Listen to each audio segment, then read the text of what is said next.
ഗിരിയെ എനിക്ക് പണിക്ക് പോണം. കൺട്രാക്ട് എന്നെ തള്ളക്കി വിളിക്കും. നീ ഭയങ്കര ലാഗാണ്. പിന്നെ പറയുന്ന ആള് ഭയങ്കര സ്പീഡാണല്ലോ.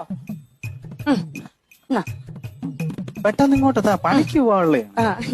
അതെ, നേരം വൈകാണെങ്കിൽ ഇന്ന് വരാൻ നിക്കണ്ട, നാളെ വന്നാ മതി. അയ്യോ, നാളെ വരാൻ പറ്റത്തില്ല. നാളെ തമ്പി സാറിന്റെ വീട്ടില് കോൺക്രീറ്റ്. എന്നാ മറ്റന്നാ വന്നാ മതി. മറ്റന്നാ ഒട്ടും പറ്റത്തില്ല.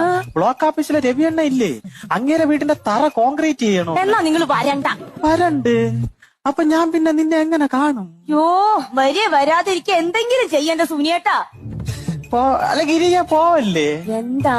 പണ്ടാരത്തോട്ടിലെ കുറിണിയപ്പച്ചീര വാള വയറ്റുവങ്കാലയ്ക്ക് അമ്മച്ചിയൊക്കെ ചെന്നപ്പോഴേ ഇത് ഇന്നെങ്ങാനും പറഞ്ഞു തീരുവോ? പറയട്ട്. ബന്ധുക്കളെല്ലാം കൂടെ ഒരേ കശാപ്പിച്ച. അത് വേറൊന്നും അല്ല, സുനി ഇങ്ങനെ നടന്നാ മതിയാ ഒരു കുഞ്ഞിക്കാലൊക്കെ കാണണ്ടേന്ന്. ആ ചോദിച്ചവരോട് ചെന്ന് പറയണം, സുനിയുടെ ഭാര്യയ്ക്ക് ദൈവശക്തി ഒന്നുമില്ല ദിവ്യഗർഭം ഉണ്ടാക്കാന്ന്.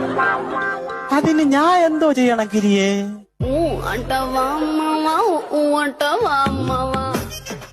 ചേട്ടപ്പ എന്തിനു പോണ്? പണി ചെയ്യാൻ പോണ. പണി ചെയ്യണം.